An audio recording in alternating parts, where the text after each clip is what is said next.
دیکھیے social media پہ ایک کلام بہت زیادہ چل رہا ہے اور اس کلام کا نام ہے کافرانہ کلام، اور اس کلام پر بہت سے لوگوں نے بہت ری ایکشن کیا ہے اور فتوے بھی لگائے ہیں۔ اس کلام کا نام ہے کافرانہ کلام، اور اس کے بول ہیں: عبادت چھوڑی، نماز چھوڑی، تسبیح گھمانا چھوڑ دیا، جب سے دیکھا خود میں خدا کو، مسجد جانا چھوڑ دیا۔ تو آئیے اس کلام کو پہلے اس کلام کو سنتے ہیں، پھر آگے اس پہ بات کرتے ہیں۔ چھوڑی نمازیں، چھوڑی عبادت، تسبیح گھمانا چھوڑ دیا۔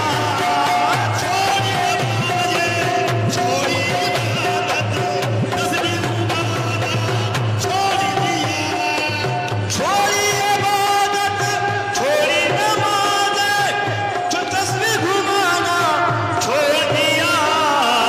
جب سے دیکھا دیکھا دیکھا دیکھا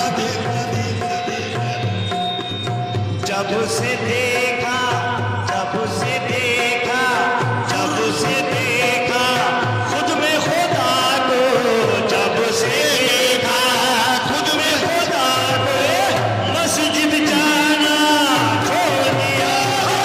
جب سے دیکھا خود میں خدا کو، چھوڑی عبادت، چھوڑی نمازیں، تسبیح گھمانا چھوڑ دیا، جب سے دیکھا خود میں خدا کو، مسجد جانا چھوڑ دیا۔ استغفر اللہ ربی من کل ذنب واتوب الیہ، نقل کفر کفر نباشد، یہ پڑھا گیا ہے اس میں۔ جی ہاں، چھوڑی عبادت، چھوڑی نمازیں، تسبیح گھمانا چھوڑ دیا، جب سے دیکھا خود میں خدا کو، مسجد جانا چھوڑ دیا ہے۔ محفل سما کے نام پر خانقاہ میں بیٹھ کر پیر جاہل بڑے بڑے بال رکھے ہوئے ہیں اور اپنے آپ کو سرکار وارث پاک کا خلیفہ کہہ رہے ہیں، وہ سب بیٹھ کر محفل سما کے نام پر یہ ساری حرکتیں ہو رہی ہیں جو سراسر کفر ہے۔ آپ دیکھیے کہ ان کا لباس، ان کا چہرہ، کوئی بھی چیز شریعت کے موافق نہیں ہے، سب ٹوٹل شریعت کے خلاف ہے، اور ان کے اندر اتنا سب کچھ سما گیا، وہ معرفت کے ایسے مقام پر پہنچ گئے کہ خود کے اندر خدا نظر آنے لگا ہے۔ اور پھر کیا کہہ رہے ہیں؟ چھوڑی عبادت، چھوڑی نمازیں، تسبیح گھمانا چھوڑ دیا۔ توہین ہے یہ سب، تسبیح کی توہین ہے، نمازوں کی توہین ہے، عبادتوں کی توہین ہے، جو سراسر کفر ہے، کفر بکا جا رہا ہے، اس میں کوئی تعویل کی گنجائش نہیں ہے۔ جی ہاں، سرکار دو عالم صلی اللہ علیہ وسلم کی زندگی مبارک کو آپ پڑھیں، سمجھیں۔ سرکار دو عالم صلی اللہ علیہ وسلم رات رات بھر آپ اللہ کی عبادت میں اپنی پیشانی کو جھکا کر رکھتے تھے۔ اللہ کے رسول صلی اللہ علیہ وسلم نمازیں پڑھتے تھے، راتوں میں نوافل ادا کرتے تھے۔ سرکار ابو بکر صدیق کی زندگی کو دیکھیں، عمر فاروق کی زندگی کو دیکھیں، مولا علی، عثمان غنی، صحابہ کی زندگی کو دیکھیں۔ ہم اپنے اسلاف، بزرگان دین، سرکار غوث پاک، سرکار غریب نواز، یہ سارے ہمارے اسلاف ہیں، ان کی زندگی کو دیکھیں۔ کیا اس طرح کی باتیں انہوں نے کہی کہ ہمیں نماز پڑھنے کی ضرورت نہیں ہے، ہمیں تسبیح گھمانے کی ضرورت نہیں ہے، ہمیں عبادت کرنے کی ضرورت نہیں ہے؟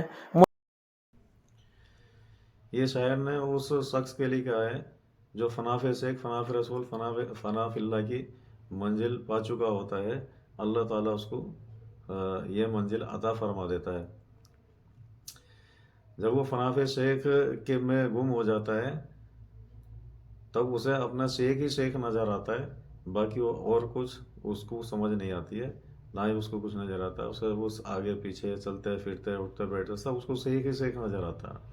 اور ایسے ہی فنا فی رسول ہے، جب فنا فی رسول کی منزل پا لیتا ہے تو پھر وہ رسول اللہ کو ہی دیدار کرتا رہتا ہے، اسے رسول اللہ ہی نظر آتے ہیں، ہر چیز میں، ہر جگہ میں رسول اللہ اس کو نظر آتے ہیں۔ اور جب فنا فی اللہ کی منزل پار کر دیتا ہے، فنا فی اللہ کی منزل پا لیتا ہے، تو پھر اللہ کی یاد میں اسے گم ہو جاتا ہے، پھر نہ تو اسے تسبیح کی ضرورت ہے گھمانے کی، اور نہ ہی اسے کہاں اس کو تسبیح یاد رہے گی، نہ نماز یاد رہے گی، نہ تسبیح یاد رہتی، اسے تو دیدار سے ہی فرصت نہیں ہے۔ وہ تو بس دیدار ہی دیدار کرتا رہتا ہے، تو کہاں تسبیح گھمائے گا اور کہاں اس کو نماز یاد آئے گی، جب تک دیدار سامنے سے نہیں ہٹ جائے گا۔ یہ اس پل کے لیے شاعر نے بولا ہے، یہ عام لوگوں کے لیے نہیں بولا ہے۔ ہاں یہ ضرور ہے کہ اس کو عام نہیں کرنا چاہیے، کیونکہ ہماری قوم پہ اس کا بہت برا اثر پڑتا ہے۔ جو نہیں سمجھے، نہیں سمجھ سکتے، تو وہ اس کو